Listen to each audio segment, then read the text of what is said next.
Boa noite, entrando no ar mais uma edição do seu Leitura de História na Quarentena, nesta quarta-feira, aqui em Brasília, chuvosa, e hoje eu trouxe 3 temas para o nosso encontro. O primeiro, homenageando a data de hoje, 22 de abril, dia do achamento do Brasil, não do descobrimento, do achamento. Um outro tema é sobre globalização e identidade nacional. E o terceiro e último é a real história da Revolução Russa. Então vamos começar aqui pela nossa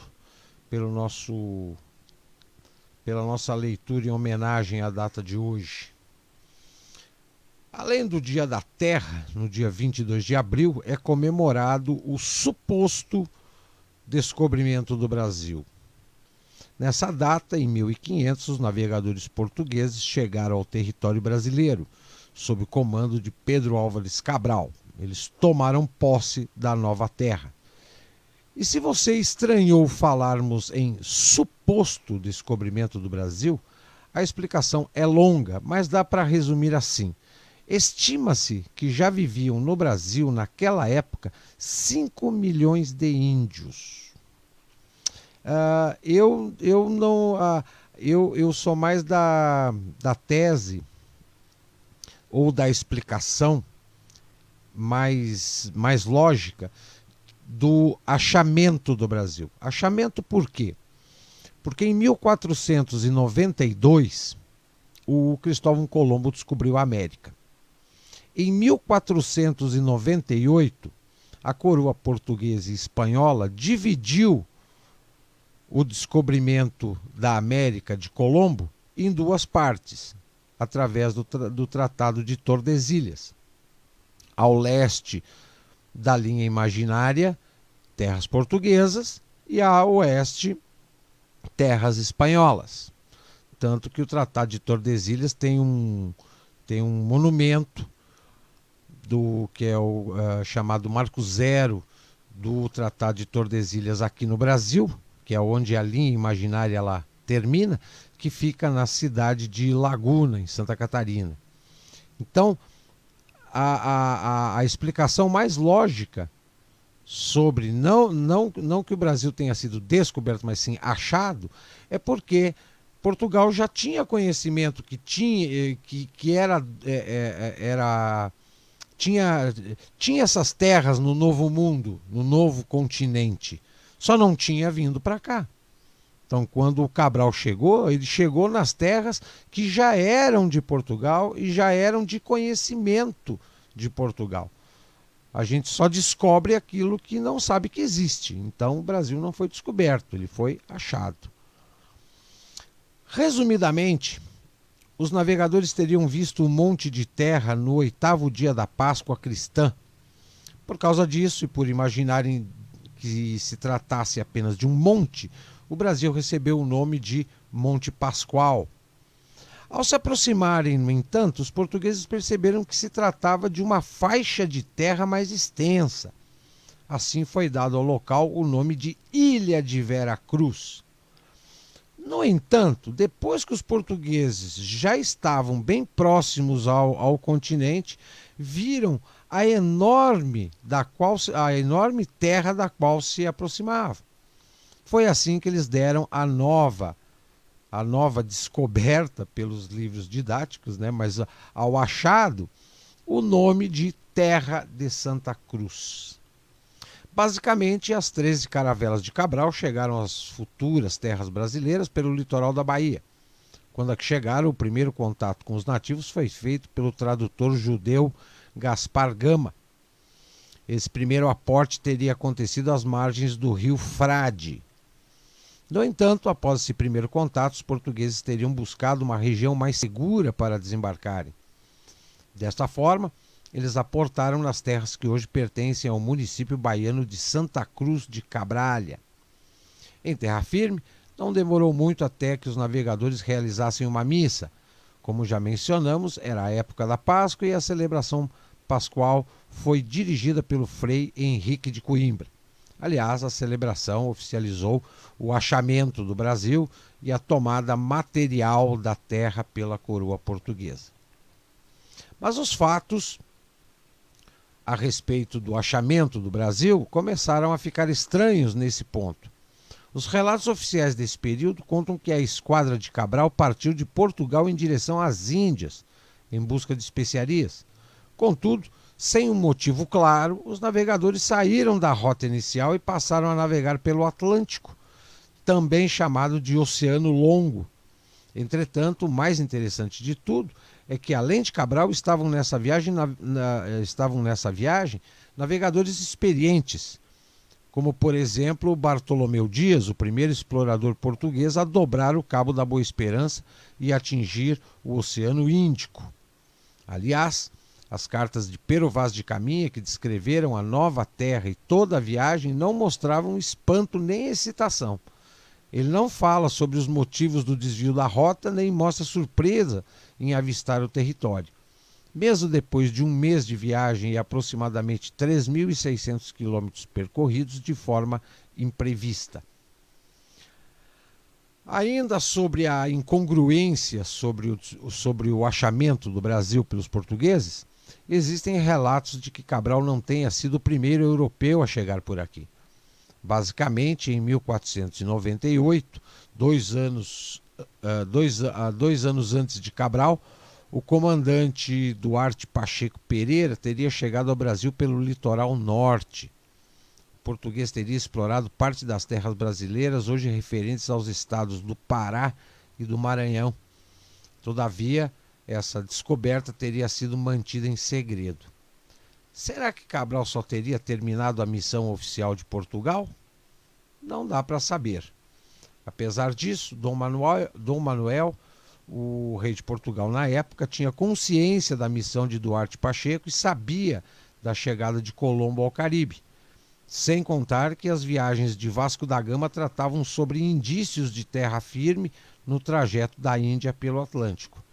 Outro fator dúbio é que naquela época as rotas usadas pela navegação eram mantidas em sigilo. De forma geral, isso garantia a supremacia e os interesses comerciais da nação que as comandava.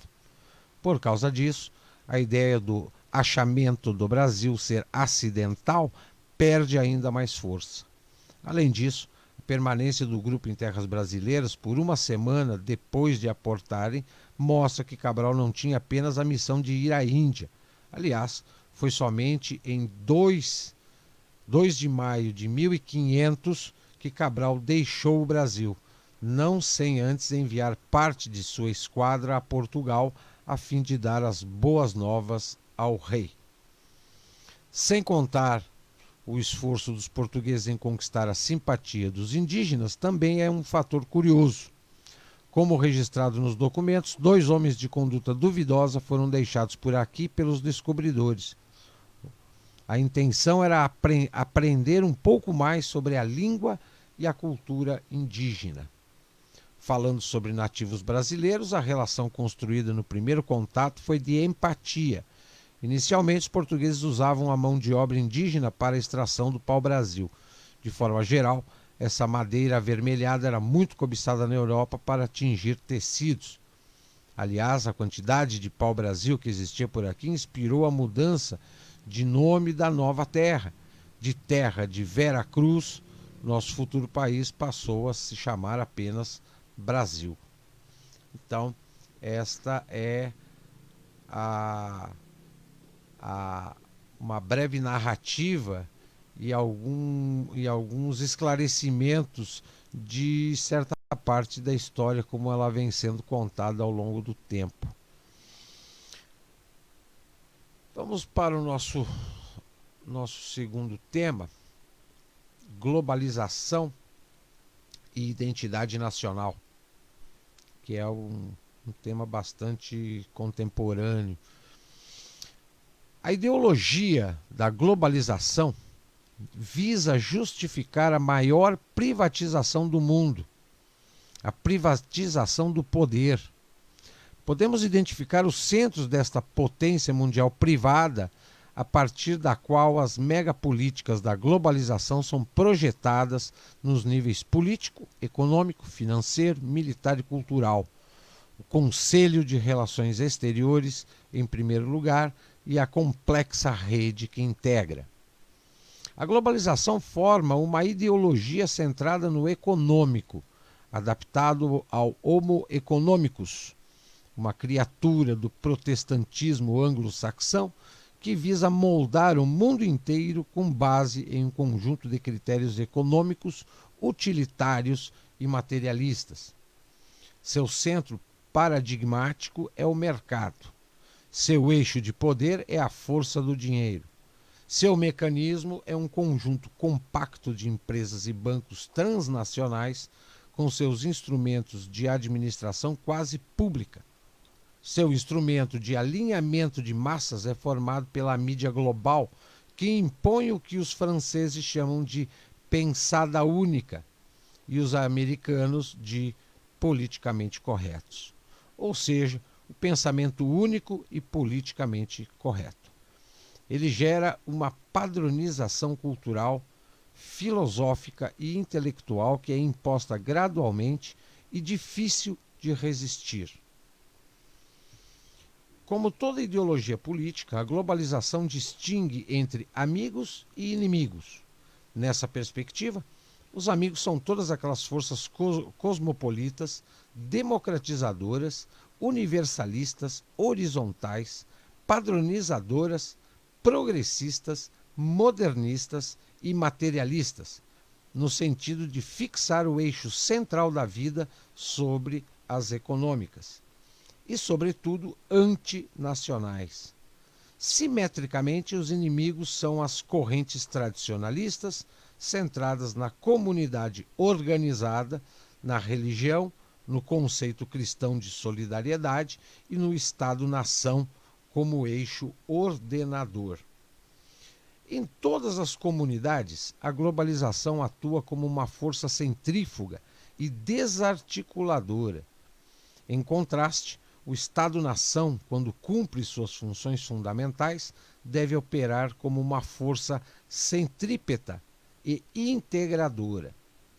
Verificamos então que a ideologia da globalização não tolera nem pode coexistir com as nações, uma vez que tem como um de seus principais objetivos substituí-las.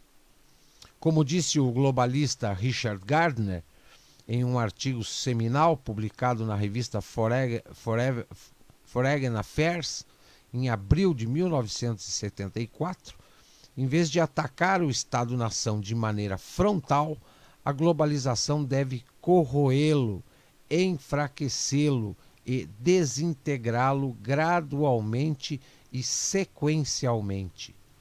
Gardner definiu como a desintegração controlada dos Estados-nação.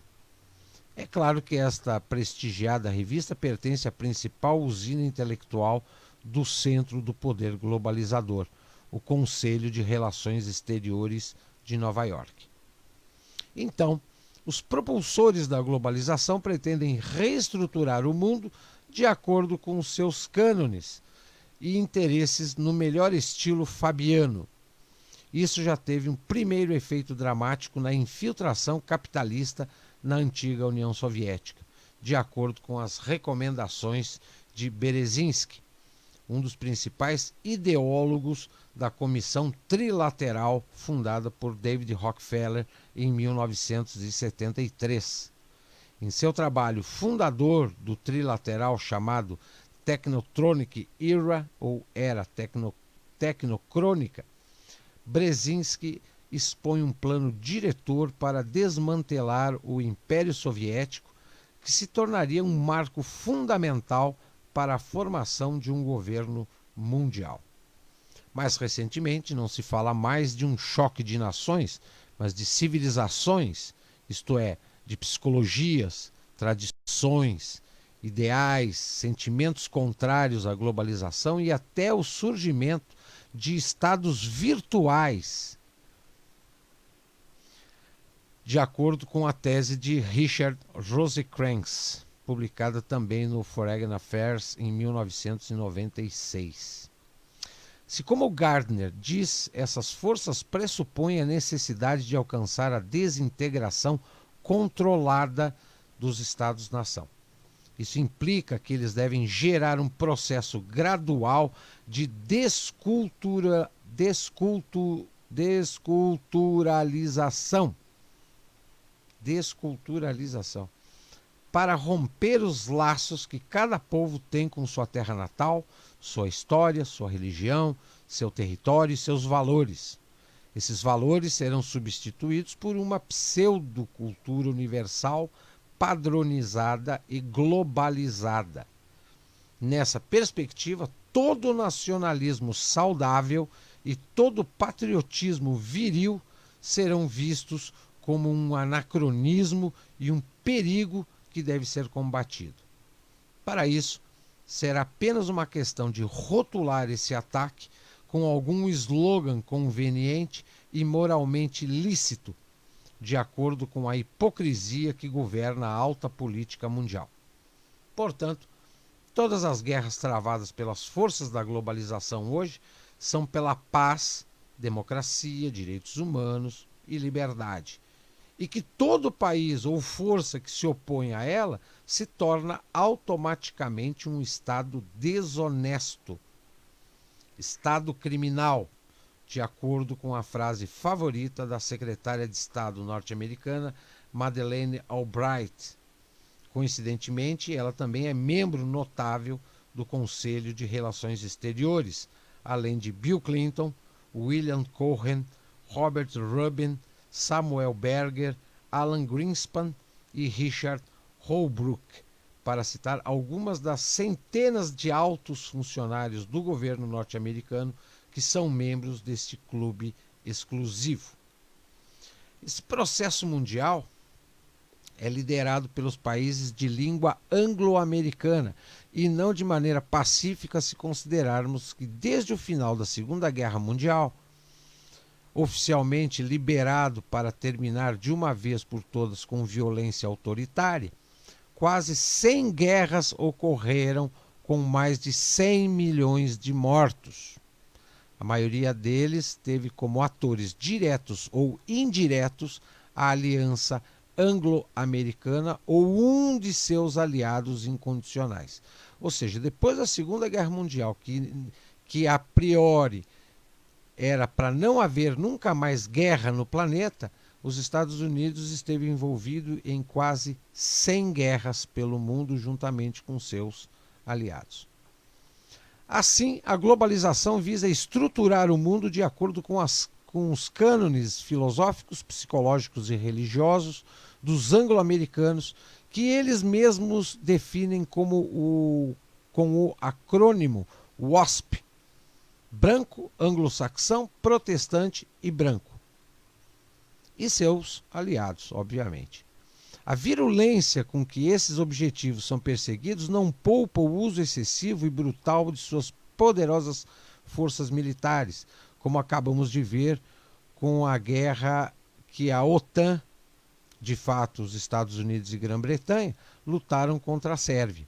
E antes disso, na guerra contra o Iraque, o mundo árabe em geral, a América Central e outras nações, povos e etnias. A Guerra das Malvinas é um exemplo mais próximo de casa. Claramente, para a Argentina, tudo isso implica a desarticulação de nossa tradição cultural hispânica, católica e politicamente anti-imperialista, e, portanto, anti-americana e anti-britânica, pelo menos quando se trata de nossa resistência tradicional para nos alinharmos às políticas e interesses desses dois impérios. Hoje, no entanto, vemos como a coluna vertebral da Argentina está rompendo a corrosão cultural sutil e insidiosa imposta pelas forças que impulsionam a globalização. Transnacionais, mídia global, fábricas de cérebros anglo-americanos, por meio de seus operadores locais e regionais, que perturbaram nosso senso de nacional, nossa ética de trabalho, nossa concepção das funções do dinheiro e até nossa vontade de independência política e nacional. O general Juan Domingo Perón definiu esse perigo com maestria há mais de meio século, quando ergueu as 3 bandeiras justicialistas de defesa e preservação da comunidade organizada. Soberania política, isto é, vontade de não subornar-se política e culturalmente a nenhuma outra nação, povo ou grupo de forças transnacionais privadas. Independência econômica, isto é, a vontade de interagir de maneira inteligente e equitativa com os grandes atores econômicos nacionais, privados e supranacionais. E justiça social, que pressupõe colocar a economia a serviço do homem e não vice-versa, como é o caso hoje. Só poderemos levantar a bandeira da justiça social quando tivermos levantado as 2 anteriores, de soberania política e independência econômica. Esses 3 pilares que o Juan Domingo Perón descreveu há mais de 50 anos eram o mesmo pensamento, a mesma linha filosófica política que o Getúlio Vargas pensava em termos de Brasil. No início de 2000, parece que a Argentina derrubou essas 3 bandeiras. Nossa claudicação é basicamente cultural devido ao embaçamento e erosão de nossa identidade nacional. Em vez de soberania política, nós a trocamos por relações carnais com o império global.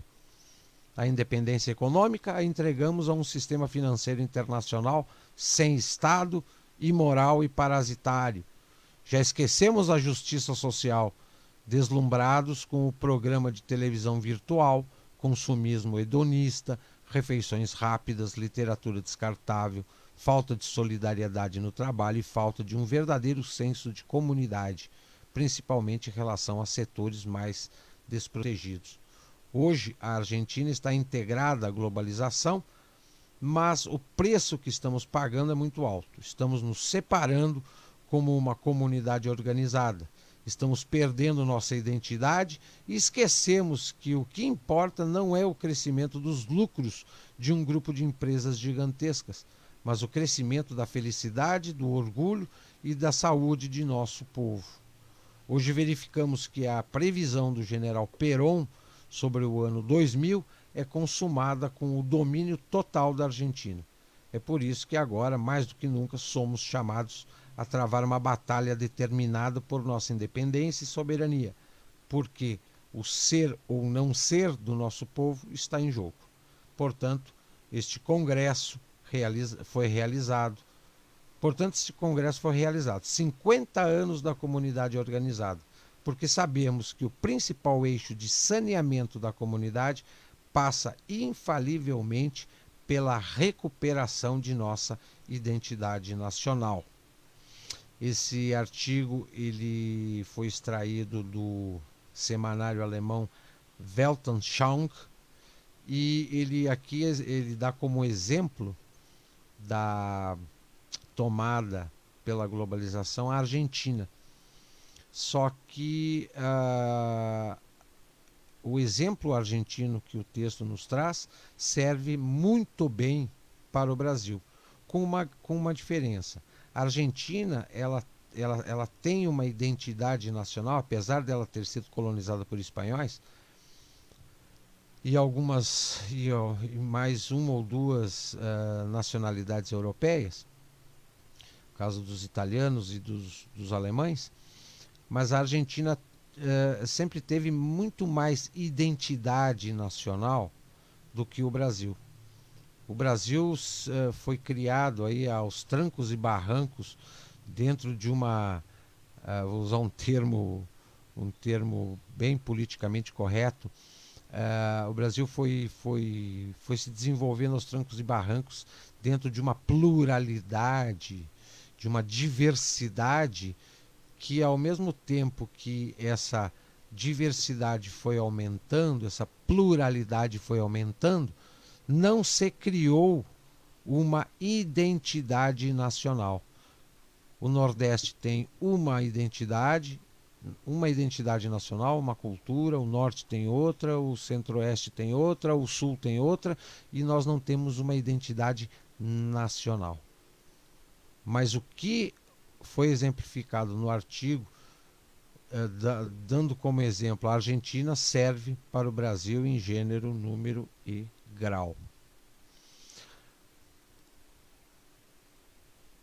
Vamos para o nosso terceiro tema da noite, que é a verdadeira história da Revolução Russa. Eu, nos nossos últimos encontros, eu tenho trazido aí alguns textos aí que simplesmente arrancam as páginas dos livros didáticos ou de muitos livros semi-acadêmicos aí escritos por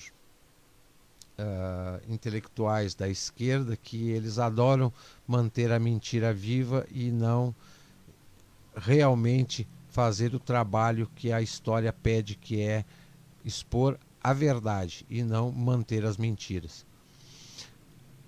A verdade sobre a Revolução Russa. Segundo um testemunho do Congresso dos Estados Unidos de outubro de 1919, o apoio financeiro de John D. Rockefeller a Lenin e Trotsky provocou a fracassada Revolução Comunista de 1905.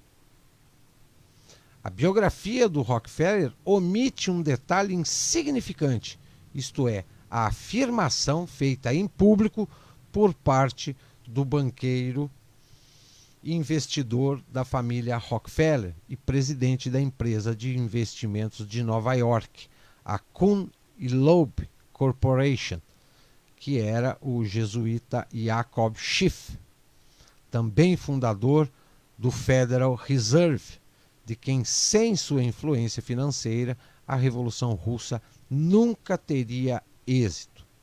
Ou seja, para começarmos a nossa conversa aqui, a Revolução Russa, desde a sua primeira tentativa em 1905 e a segunda tentativa em 1917, onde o Lenin e o Trotsky tiveram sucesso, foram tentativas de provocar a Revolução Comunista, financiado com dinheiro de banqueiros norte-americanos e, curiosamente, banqueiros judeus.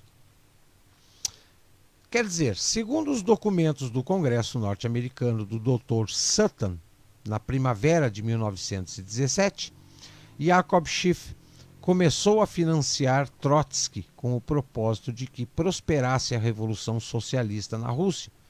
A maneira em que Sutton descobriu esses incríveis documentos é realmente surpreendente. Esses preciosos documentos se encontraram em um expediente a mais do Departamento de Estado dos Estados Unidos, sob número 861.00/5339. O documento mais importante data de 13 de novembro de 1918. Entretanto, o que é mais incrível ainda é o fato de que em privado Schiff estava contra o apoio ao regime bolchevique, como se demonstrou, e de novo documentos reservados descobertos pelo Dr. Sutton demonstram que Jacob Schiff, do Kuhn and Loeb Company, também tinha financiado secretamente aos japoneses em sua guerra contra a Rússia. Outro fato omitido é que o emissário pessoal de John D. Rockefeller, George Kennan, passou 20 anos promovendo a atividade revolucionária contra o czar da Rússia, segundo o livro Rape of the Constitution, Death of Freedom de Georgos. Quem financiou Al Kelman e por quê? A que custo? Além do desejo de criar um monopólio globalizador, tinha John D. Rockefeller alguma razão pessoal para desejar a queda do czar e apoiar a revolução? Depois, Rockefeller já não era nenhum adolescente idealista. A resposta segue hoje tão atual como há 100 anos atrás? Pelo petróleo. Antes da Revolução Bolchevique, a Rússia sucedeu aos Estados Unidos como o maior produtor de petróleo do mundo. Em 1900, os campos de azeite de Baku, na Rússia, produziam mais petróleo cru que todos os Estados Unidos e em 1902, mais da metade das extrações mundiais eram russas. O caos e a destruição da Revolução destruíram a indústria petrolífera russa. Em seu livro Wall Street and the Bolshevik Revolution, o Dr. Sutton escreve: por volta de 1922, a metade dos poços estavam parados e a outra metade apenas funcionava devido à falta de tecnologia para fazer os produtos. A outra razão, que tão pouco se menciona na biografia de Rockefeller, é a concorrência. Como afirma Gary Allen, a Revolução eliminou durante vários anos a concorrência russa com a Standard Oil, nos quais a empresa americana pôde mover as peças e fazer-se com parte do negócio do petróleo russo. Quando a Revolução de 1905 fracassou, os banqueiros reagiram. Em seu livro Rape of the Constitution, Hayton explica como Lenin foi armazenado na Suíça até 1907, fora de perigo. Trotsky foi levado aos Estados Unidos, onde viveu sem pagar aluguel em uma propriedade da Standard Oil, em Nova Jersey. Como anedota, o Dr. Anthony Sutton explica em Wall Street and the Bolshevik Revolution que Leon Trotsky visitou a Espanha depois de ser expulso da França em setembro de 1916, por escrever artigos incendiários em um periódico parisiense escrito em russo. Foi, segundo Sutton, escoltado educadamente até a fronteira espanhola. Alguns dias depois, a polícia de Madrid deteve-o para interná-lo em uma cela de primeira classe a um preço de 1,5 peseta ao dia. Depois, Trotsky foi trasladado ao Cádiz e depois a Barcelona, onde finalmente subiu a bordo do Montserrat, um vapor da Companhia Transatlântica Espanhola. Trotsky e sua família cruzaram o Atlântico e desembarcaram em Nova York em 13 de janeiro de 1917. Quando o czar abdicou em 1916, Trotsky, com $10.000 de Rockefeller para gastos de viagem, foi conduzido ao Christiane Fort. Deixou Nova York em 26 de março de 1917 com 300 revolucionários comunistas de Nova York. De onde tirou seu passaporte? Quem o pagou? Quem lhe arrumou o trâmite e por quê?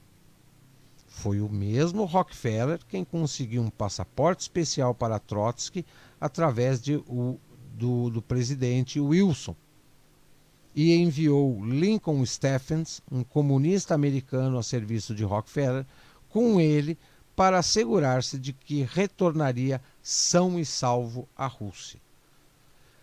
Segundo arquivos desclassificados do governo canadense, em 13 de abril de 1917, quando o navio se deteve no Halifax, funcionários do Serviço Secreto Canadense e pessoal da Marinha Britânica levaram imediatamente ao Trotsky, sob instruções oficiais recebidas por cabograma de Londres em 29 de março de 1917, para confiná-lo na Nova Escócia como prisioneiro de guerra.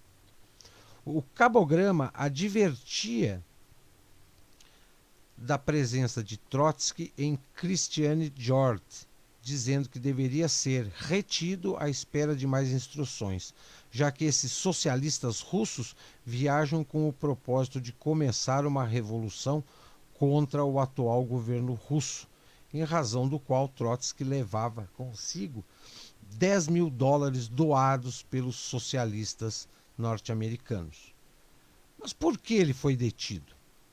porque o serviço secreto foi informado que Trotsky tiraria a Rússia da guerra, da Primeira Guerra Mundial, liberando assim aos exércitos alemães para atacar as tropas da frente ocidental. O que aconteceu depois assemelha-se ao clima político atual no erroneamente chamado Canadá Livre. Como no Canadá de hoje, a influência dos Rockefeller está atrás dos movimentos separatistas de Quebec. Os políticos de então estavam sob influência da família Rockefeller. Georgius Hayton, já no citado livro Rape of the Constitution, explica: o primeiro-ministro Lloyd George enviou ordens urgentes por cabo de Londres ao serviço secreto canadense para que liberassem imediatamente Trotsky. Mas aquele fez caso omisso.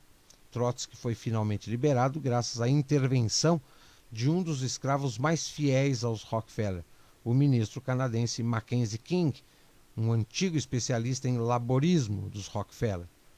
King obteve pessoalmente a liberação de Trotsky e destacou-o como emissário dos Rockefeller com a missão de ganhar a Revolução Bolchevique. Portanto, o doutor Arnon Hammer, que proclamava em voz alta sua influência na Rússia como amigo de Lenin, teve um papel insignificante em comparação com o respaldo que deu Rockefeller ao socialismo mundial. Por que o implacável John D. Rockefeller apoiou Trotsky?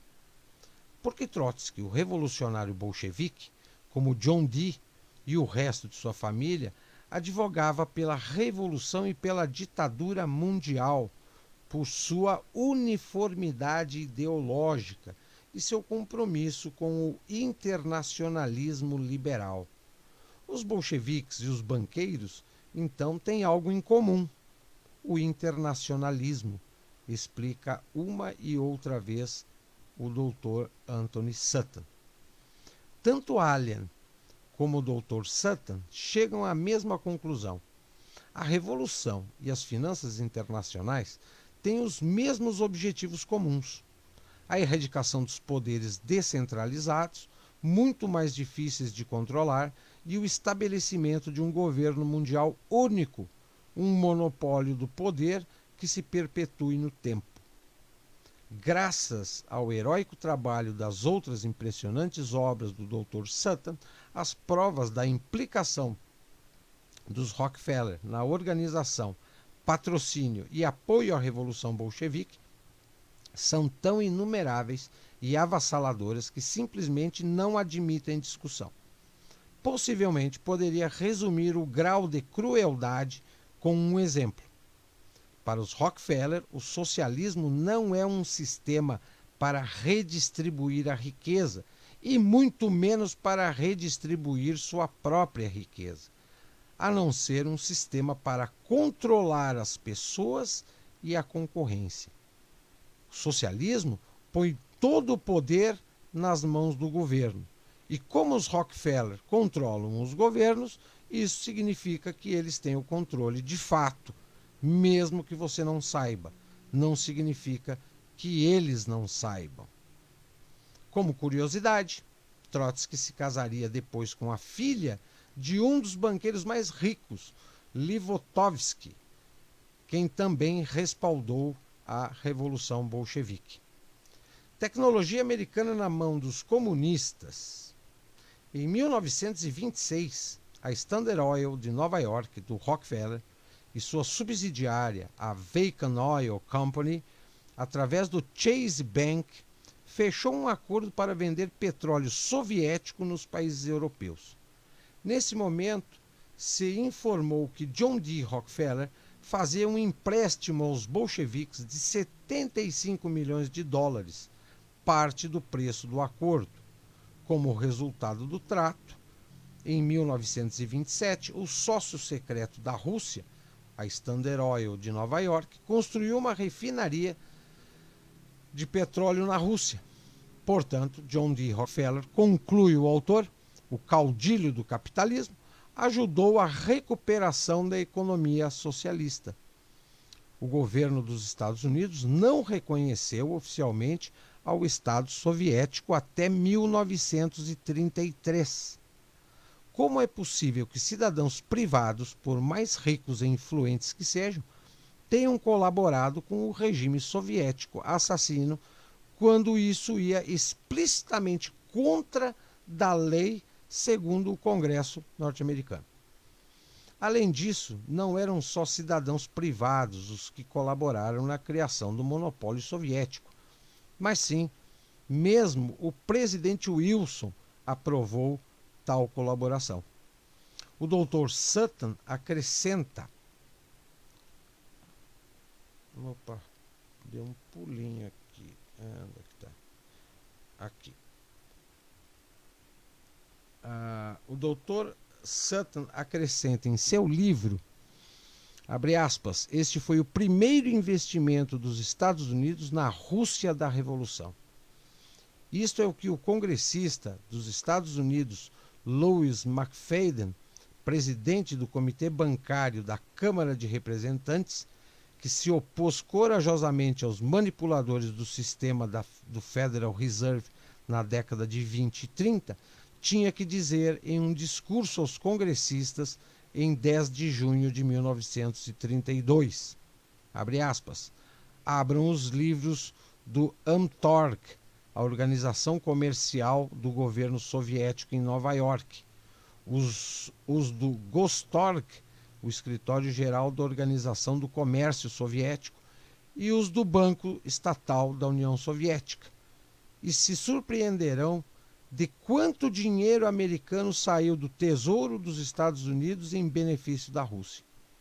Averiguem que transações se efetuaram entre o Banco Estatal russo e o Chase Bank de Nova York. Como nota à parte, cabe assinalar que a persistente oposição do McFadden ao Federal Reserve, uma entidade ilegal que controla o Tesouro dos Estados Unidos, custou-lhe 3 atentados. Finalmente, morreu em condições ainda não esclarecidas. Como se sentiria se lhe dissessem que os Estados Unidos financiaram e ajudaram a construir o imponente poder dos soviets, o mesmo Estado socialista que assassinou a uns 70 milhões de seus cidadãos? E que o poder na sombra responsável por isso era também a primeira família banqueira dos Estados Unidos, que representa os ideais da sociedade capitalista? Que os Estados Unidos transferiram secretamente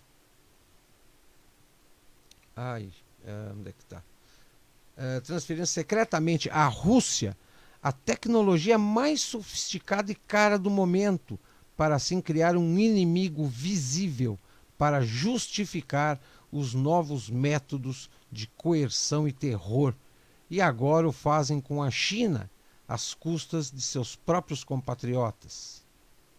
Tristemente, tudo isso forma parte do grande desenho da nova ordem mundial.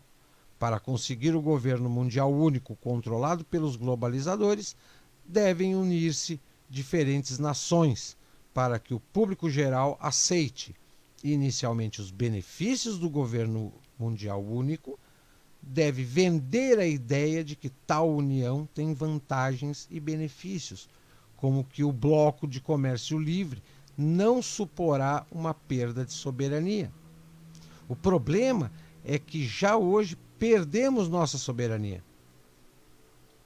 O CE é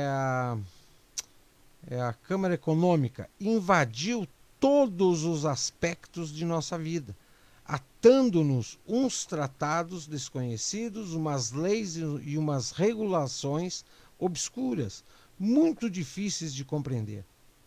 O Tratado de Maastricht é muito complexo e, para entendê-lo minimamente, deve ler-se em conjunção com o Tratado de Amsterdã, o Tratado de Roma e a Lei Única Europeia. Será que os membros das cortes tiveram tempo e conhecimento necessário para estudá-los? Quantos sabem realmente o que implicam? Como ilustração, só direi que no debate parlamentar que houve na Inglaterra a respeito dos tratados mencionados, um passo que supunha nada menos que subtrair as liberdades aos cidadãos para transferi-las ao organismo europeu, deu aos membros do parlamento britânico um resumo de 2 páginas de ditos tratados e supõe-se que deveriam tomar uma decisão que se baseasse nesse único material. Como se crê nessa cacarejada igualdade entre nações e simultaneamente se converte aos Estados Unidos em uma província a mais da nova ordem mundial? Em primeiro lugar, usando o dinheiro dos contribuintes, o saber tecnológico e, tal como explica Gary Allen, o equipamento do que só a gente dispõe para alimentar a concorrência e, ao mesmo tempo, usar todas as matreiras estratégias imagináveis para debilitar e empobrecer o seu país, ao mesmo tempo que se fortalece ao inimigo, assusta-se a população dizendo-lhe que a cooperação é necessária, porque sem acordos bilaterais o inimigo irá atacar. Agora já se sabe por que a Revolução Russa não foi um levantamento espontâneo. Os defensores da ordem mundial defenderam e efetuaram as políticas dirigidas a incrementar o poder da União Soviética. Em essência, a Comissão Trilateral de Rockefeller foi fundada para acelerar a consecução do objetivo globalizador. O professor Anthony Sutton, o maior perito no estudo da contribuição da tecnologia ocidental à criação do Estado soviético, oferece uma evidência irrefutável de que a capacidade industrial e militar soviética, plasmada em caminhões, aviões, petróleo, ferro, petroquímicas, alumínio, ordenadores e demais, foi construída às custas dos contribuintes americanos para benefício da União Soviética, o mesmo país que tinha jurado destruir os Estados Unidos. Tudo com o propósito de fabricar um inimigo e criar a paridade que permitiria eventualmente a convergência em um superestado, conhecido como governo mundial único. Como diz Gary Allen, ninguém tentou sequer refutar as fortes palavras desse estudioso chamado professor Sutton.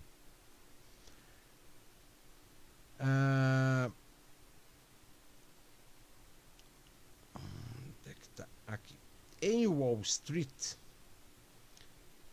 Street and the Bolshevik Revolution, Sutton afirma: a tecnologia soviética não existia na realidade. 90 a 95% procedia direta ou indiretamente dos Estados Unidos e seus aliados. Quantos bilhões gasta os Estados Unidos para defender-se contra um inimigo fantasma, criado, alimentado e mantido por eles mesmos? Os custos justificam os meios? Supostamente sim. Recorde, a grande fusão será controlada pelo mesmo grupo Bilderberg e CFR, que está orquestrando entre os bastidores os blocos regionais e as uniões monetárias temporárias.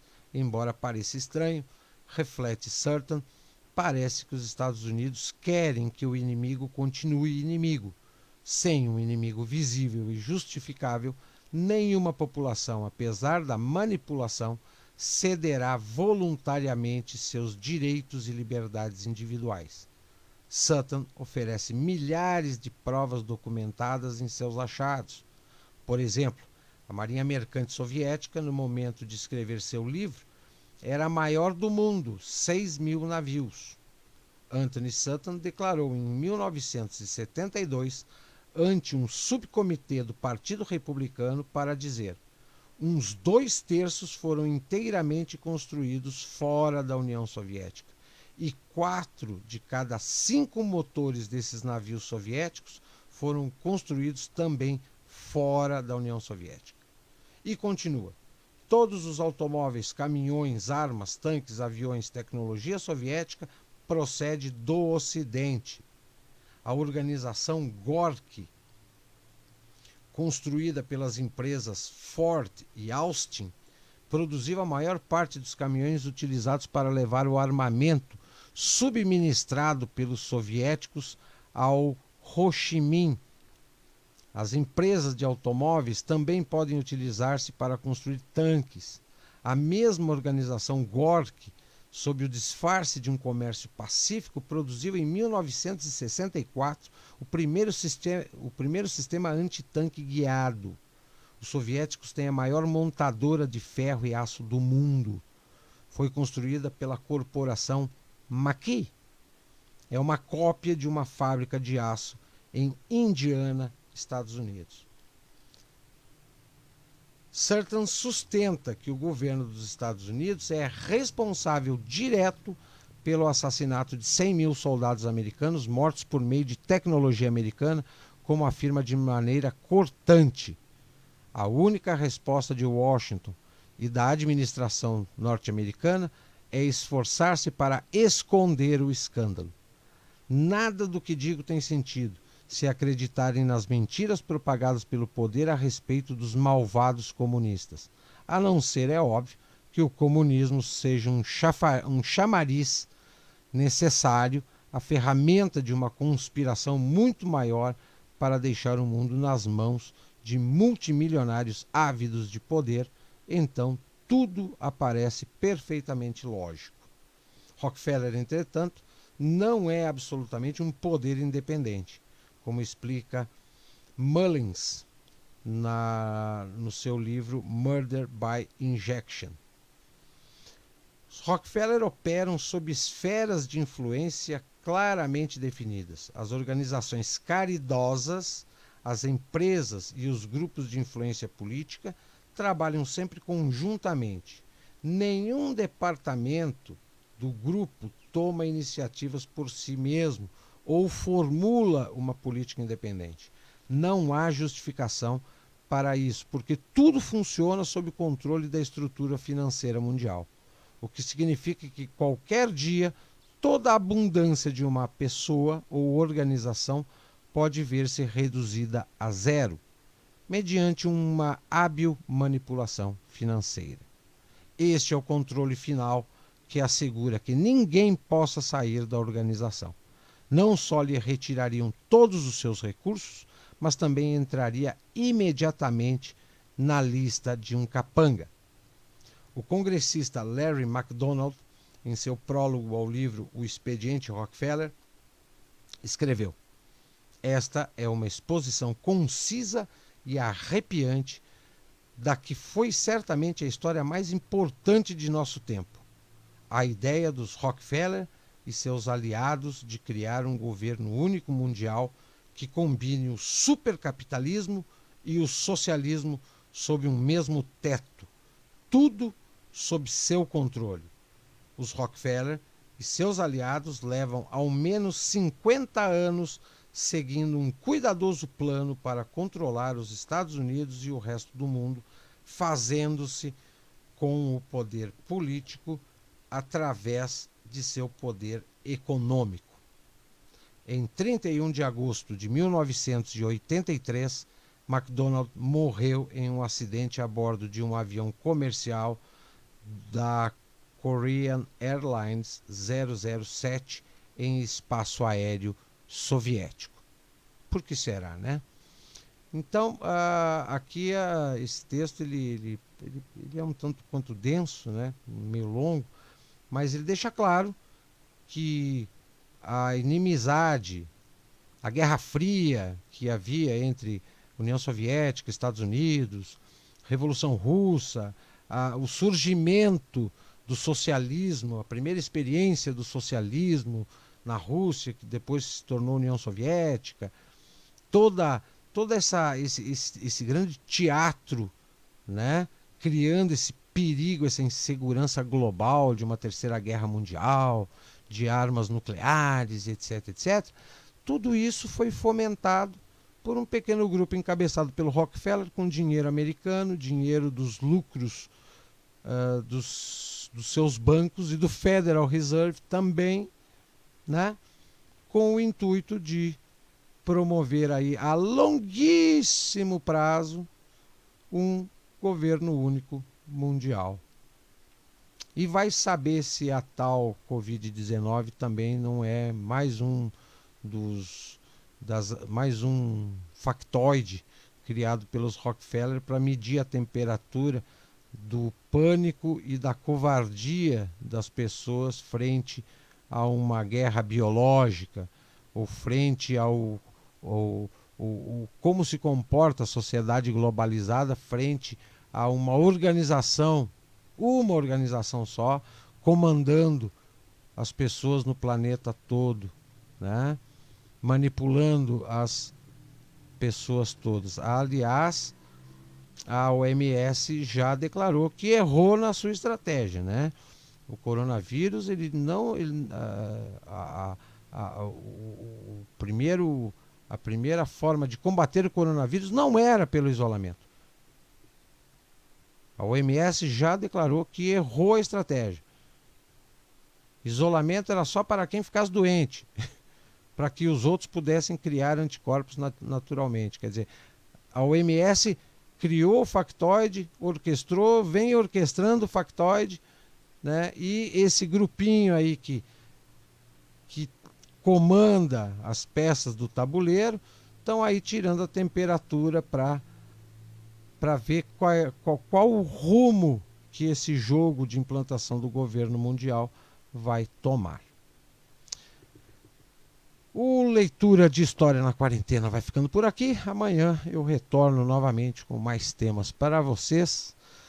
Uma boa noite a todos e até lá.